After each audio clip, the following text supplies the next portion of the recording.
Welcome to this video on exporting patient data. We will guide you step by step through the secure export of administrative and medical data, including reports, in full compliance with data protection requirements.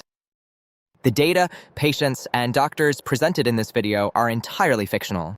They are used only to illustrate the features of HIP. Start by opening the Patient tab and searching for the patient you wish to export. In the patient's record, the Medical tab displays all episodes of care, both ongoing and completed. In this example, 2 separate episodes are shown, the first from April 1st to May 13th, and the second from May 20th to May 21st.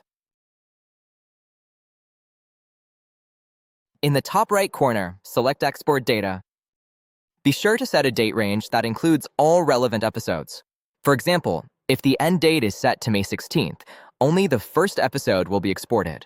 To include the second, the end date must be extended beyond May 21st.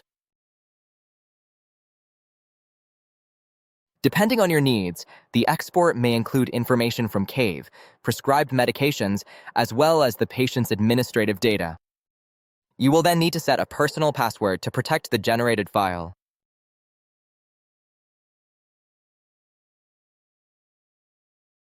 After a few moments, the export will appear in the Documents tab as a zip archive. You can then download the file and open it using the chosen password.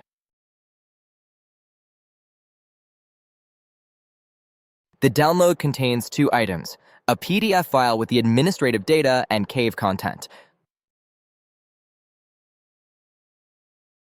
and an episodes folder with 1 PDF per episode of care.